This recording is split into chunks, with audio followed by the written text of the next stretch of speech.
cómo fue traer el terror a Colombia, porque los acontecimientos del libro pues suceden aquí en Colombia, ¿no? Ujú. Entonces, digamos, ¿cómo hiciste como para no dejarte permear tanto como por lo que normalmente las personas consumen como terror, que es como todo este terror gringo y que digamos que de cierta forma puede llegar a volverse un tanto repetitivo?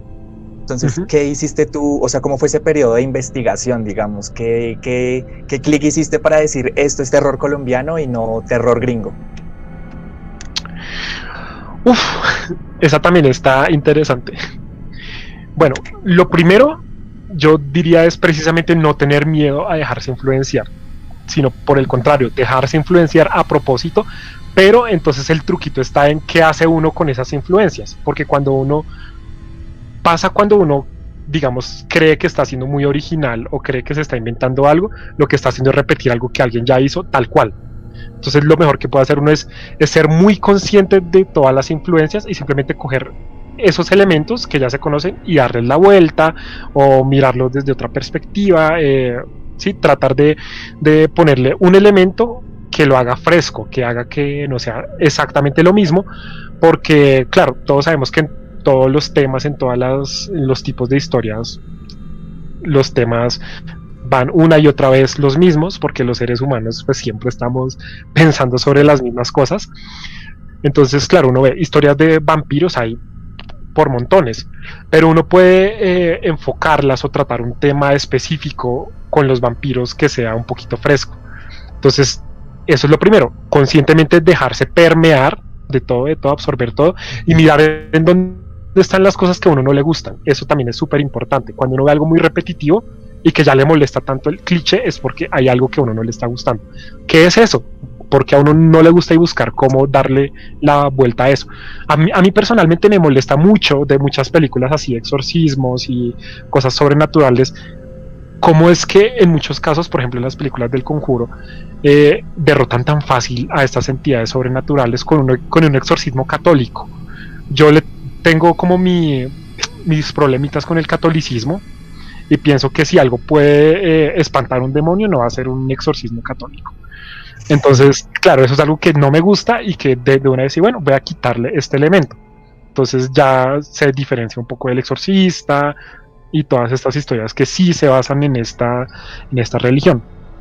Otra cosa es una frase que me marcó mucho de una escritora que me gusta mucho, Lorena Mquie. Ella hace literatura juvenil, es mexicana, y ella dice, ¿cómo es que? No recuerdo bien la frase, pero el punto, lo que ella quiere decir es, uno habla sobre su propia experiencia, o sea, uno como escritor siempre está acudiendo como a sus propias emociones, a su contexto más cercano, entonces uno por qué tratar de irse por allá a otro país, a otro lugar que ni conoce cuando tiene una riqueza impresionante en el contexto cercano de uno. Y como les decía, todas estas historias que conocía cercanas de brujería, pues eran acá. Entonces, es mucho más fácil, no sé, describir cómo es la séptima, cómo es Teusaquillo, porque uno pasa ahí muy regularmente, entonces es mucho más fácil meter al lector ahí y meterse uno mismo en ese mundo que tratar de imaginarse una ciudad que uno no conoce o que solamente ha visitado una vez. Entonces fue también una cuestión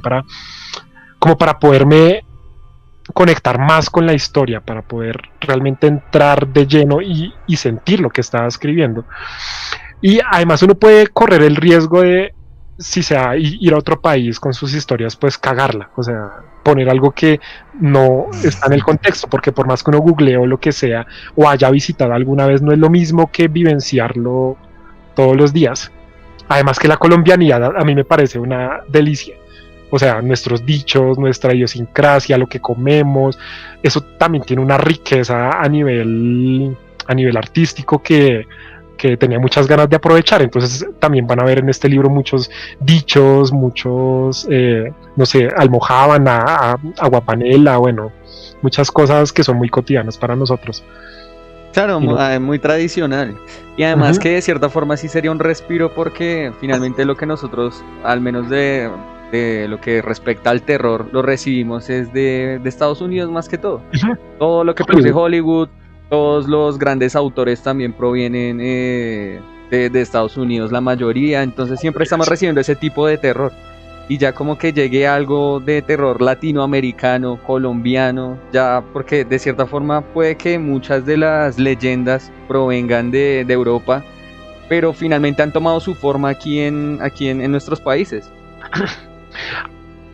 Esa es otra cosa súper interesante, y es precisamente no hay que tenerle miedo como a lo extranjero, ¿sí? A lo que uno cree que es diferente, porque pasa algo, y es que el terror es muy universal. Entonces, si uno se pone a mirar las historias de terror japonesas, gringas, casi siempre también van sobre lo mismo. El temor a la muerte, el temor a los muertos, al más allá, bueno, ese tipo de cosas. Entonces uno ve... Como diría Lovecraft, a lo desconocido. Japonesa, Siempre hemos tenido fantástico. ese miedo a lo desconocido. Uh-huh. Sí, entonces yo creo que lo diferencia de si es colombiano, si es japonés, no es tanto los temas, porque digamos fantasmas hay en Francia, Alemania, Japón, bueno, todo el terror en todo el mundo habla de fantasmas, demonios, brujas, bueno, todo ese tipo de cosas. Lo que lo hace diferente es el contexto de la historia, ¿sí? Lo que les decía, en qué tipo de escenario se desarrolla, qué tipo de personajes son los que habitan este mundo, ahí es donde está como el factor diferencial de